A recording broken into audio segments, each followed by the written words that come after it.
Thank you. Well, let me start with thanking the organizers for the invitation to contribute to this very important debate on money market fund regulation. In my opening statements, I will primarily outline the main elements we have in the ECB opinion, but also place basically the views expressed in this opinion in the current context of the discussions on money market fund regulation. At the end, I will also provide a few personal views on the way forward and conclude with that. So this is the outline of what I'm going to talk about, main elements, and then finalizing with personal views. So just to give you an idea of how the ECB actually approaches and views the need for regulation of money market funds, there are basically two broad perspectives. The first one is the monetary policy perspective, which views money market funds and the stability of money market funds as a very important ingredient for its monetary policy transmission. As we know, we've seen the numbers. It's a huge market. They have lots of assets under management, and they contribute to the forming of short-term money markets, the short-term interest rates. So they're very important in this regard, and therefore, regulation should basically find a balance between ensuring the stability of these funds so they can actually allow the proper functioning of the money market, and at the same time provide the right safeguards to avoid runs on these funds. The second and also very important perspective is the financial stability view. And we've already heard about the elements that actually have led to the debate on money market funds, namely that, first of all, these funds are important providers of funding to banks. When you look at, for example, published numbers for the main CNAF funds, for example, invest their money, it's banks. So it's the scenario that we had basically in the US where the money market funds actually invested in Lehman. So this is a very important source of contagion and a potential shock amplification mechanism for the financial system. Then secondly, the business model, we already heard quite a lot from our market participants about it. They provide immediate liquidity and makes them therefore susceptible for runs, which is basically given that they have some maturity transformation and there is credit risk and market risk, creates financial stability risks. And at the same time, that differentiates the money market funds from banks. Essentially, of course, they're not leveraged, but there's also no safety net for them. There's no deposit insurance, and there's no lender of last resort backstop for money market funds. So on top of that, CNAF funds actually enlarged the risk of runs. At least that's what we saw during the financial crisis in the US.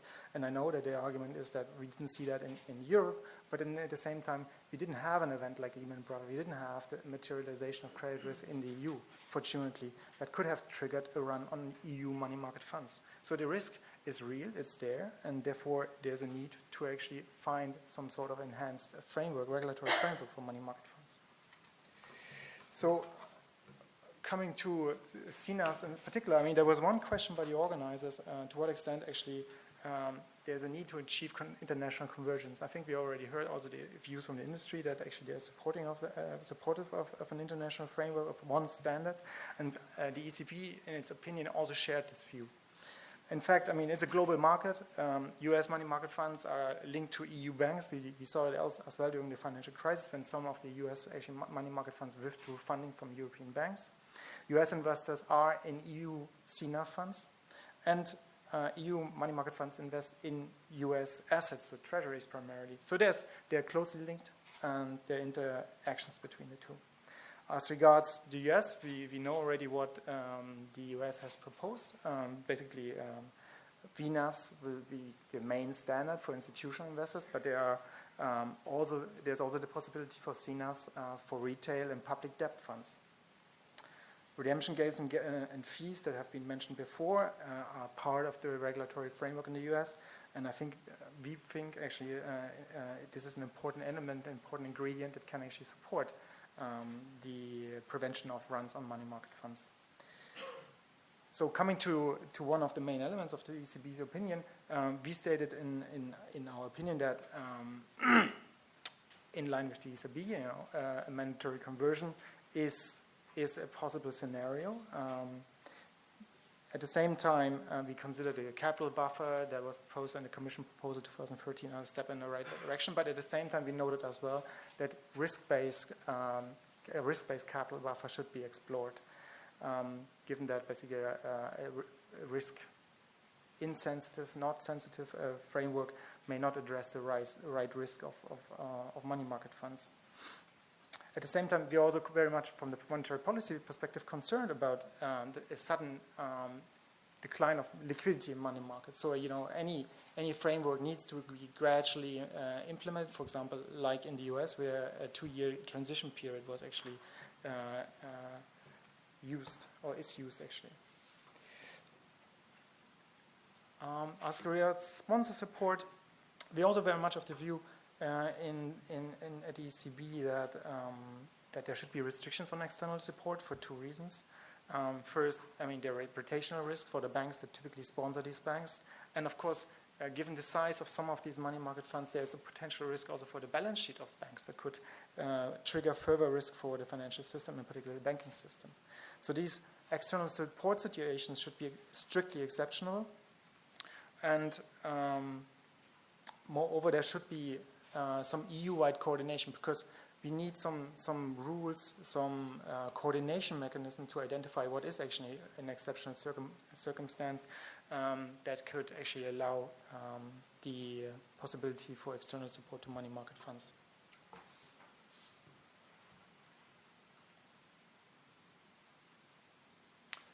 The other elements in our ECB opinion were basically that we welcomed stricter risk management practices that were proposed in the Commission proposal, which are diversification, concentration limits, and liquidity limits, as well as the regular stress tests. At the same time, we very much supported further analysis of the regulatory proposals. So far, we basically lack a proper understanding of what is needed, to what extent, and how will it impact money markets and the functioning of short-term interest rates. So this is very important, that we need further analysis, which I think is a very critical element before we implement an enhanced framework for money market funds.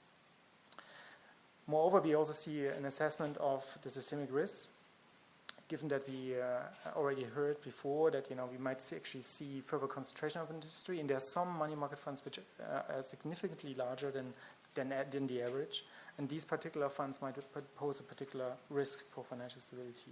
So there is some need to differentiate also larger money market funds from the smaller ones potentially.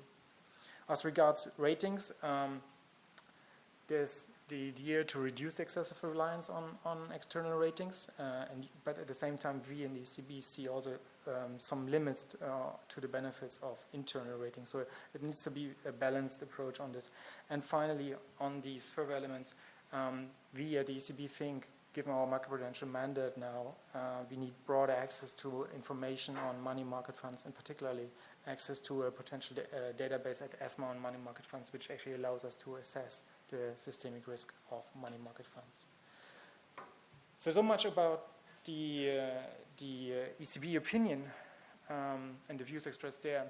Here, I'm trying to give my personal views on one of the questions raised by the organizers, namely, how does our ECB opinion actually align with the current discussions? And particularly, given that we, in our ECB opinion, pushed for either a capital buffer or the mandatory conversion. So let me recall, and I mentioned it already in a previous slide, that we basically supported the proposal by Nina Gill on a risk-based capital buffer, in our opinion as well. So this is something that was mentioned in her proposal from last year. So we were in line with this proposal. On top of that, we also supported an alignment with the international frameworks on a level playing field, and this is basically so retail and public debt CNAVs in Europe would be consistent with this view that the EU align with the US. As regards my personal view on the capital buffer. If it's really the case that we are not implementing either a simple capital buffer or risk-based, then we should definitely have some sort of stricter liquidity and diversification requirements, CNAVs, to basically limit the run risk on these funds. And these should be complemented ideally with the liquidities and redemption gates that the red industry is apparently ready to adopt. But we also think that these fees or redemption gates should be automatically tied to the liquidity ratios, not like in the US where basically it's at the discretion of the money market fund managers. I mentioned already the issue of systemic MMFs, and here we are still open to actually consider other measures for them. As you may know, the Financial Stability Board is actually currently looking at methodologies to identify non-bank, non-insurer systemically important players. Once they have a methodology, they will also start working on specific tools to address systemic risk of these non-bank, non-insurer SIFIs. And one potential element could be a capital buffer for the very large money market funds of some sort of the other. That's a view that should be kept in mind. We also support I am also of the view that it's useful to have one common supervisor with more competencies in the EU. So ESMA has been mentioned before. That could lead to a more harmonized framework for the supervision of money market funds. And then on top of that, there needs some scope needed for the supervision of the very large and systemically important money market funds, should they exist, based on the methodologies that are currently designed. And then the macroprudential authorities should be able to implement additional measures for these systemic money market funds. Looking ahead on my final slide, I was also asked what are the implications for the economy and monetary policy. I mean, I already mentioned that we are very much concerned about the impact of the regulation on money markets. So this is an important element that needs further analysis. So what we also expressed in our opinion is that we need definitely more analysis. And I think here actually the industry could help us to actually obtain the necessary granularity of data to assess the different regulatory proposals. And this is, in our view, a critical element for the critical input to the regulatory debate. With that, I conclude.